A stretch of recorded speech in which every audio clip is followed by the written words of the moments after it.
বিসমিল্লাহির রহমানির রহিম। আসসালামু আলাইকুম।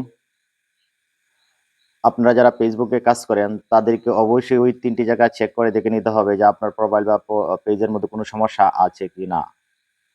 কারণটা হচ্ছে আপনি অনেক কষ্ট করে ভিডিও মেক করবেন, ভিডিওতে রিচ বাড়াবেন, ফলোয়ার বাড়াবেন, ভিউজ বাড়াবেন। কিন্তু এট লিস্ট আপনি সারা বছর কাজ করে যায় দেখলেন যে আপনার পেজের মধ্যে সমস্যা, ইস্যু আছে বা আপনার পেজ গ্রোথ হচ্ছে না বা অন্যের কাছে ভিডিওগুলো যাচ্ছে না।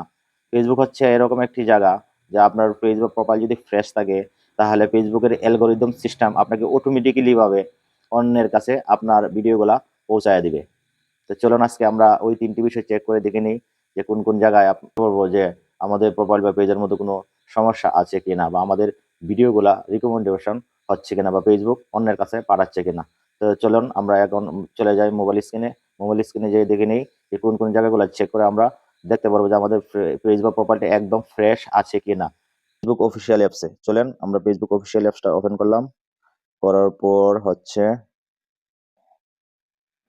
আমরা চলে যাব হচ্ছে ওই যে থ্রি ডটে গেলাম।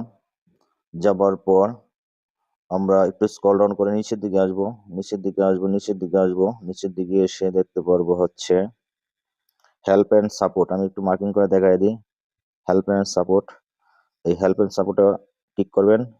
ক্লিক করার পরে দেখেন হচ্ছে 5 নম্বরে আছে হচ্ছে সাপোর্ট ইনবক্স একটু ক্লিক করবেন। করার পর প্রথমেই দেখতে পাবেন হচ্ছে রিপোর্ট অ্যাবাউট আদার্স, এখানে একটু ক্লিক করবেন। একদম উপরেরটা দেখেন এখানে কিন্তু কোনো রকমের সমস্যা নেই, নো রিপোর্ট মানে গ্রিন চিহ্ন দেওয়া আছে, তার মানে এটা ওকে আছে। আমরা একটু ব্যাকে চলে যাই। তারপর 2 নম্বরটা দেখি ইউর অ্যালার্ট একটু ক্লিক করলাম, নো ভাইলেন্স, এটাও আমার ঠিক আছে। তার মানে আমাদের 1 নাম্বার যেটা চেক করা সেটা ওকে আছে। তো এখন আমরা চলে যাবো হচ্ছে 2 নম্বরে দেখে নেবে, সেই জন্য আমরা একটু ব্যাকে যাওয়ার পর আমাদের প্রোফাইল আইডিতে যাব। ওই যে দেখেন আমাদের প্রোফাইল আইডিতে যাওয়ার পর এখানে দেখেন 3 ডট আছে, 3 ডটে ক্লিক করবেন। করার পর 2 নম্বর অপশন হচ্ছে পেজ স্ট্যাটাস ক্লিক করবেন। করার পরে দেখেন যে আমার এই পেজের মধ্যে কোনো সমস্যা নেই। কিভাবে যে আমার গ্রিন চিহ্ন দেওয়া আছে, page has no issue, page has no issue, এখানে একদম লেখা আছে। তো আমার 2য় নম্বরটাও বাকি আছে। তো এখন আমাদের সর্বশেষ 3 নম্বরটা একটু চেক করে দেখে নিই যে আমাদের রিকমেন্ডেশনটা ঠিক আছে কিনা, অর্থাৎ ফেসবুক আমাদের ভিডিও বা পোস্টগুলা অন্যদের কাছে রিকমেন্ডেশন করে কিনা। ফেসবুক অ্যালগোরিদম সিস্টেম কিন্তু যদি আপনার রিকমেন্ডেবল ওকে থাকে তাহলে অন্যদের কাছে পাঠাতে কোনো তাদের দ্বিধাবোধ করে না। তো সেই জন্য আমরা ব্যাকে আসলাম, ব্যাকে এসে আবার চলে যাব হচ্ছে ওই পূর্বের মতো থ্রি ডটে ক্লিক করলাম।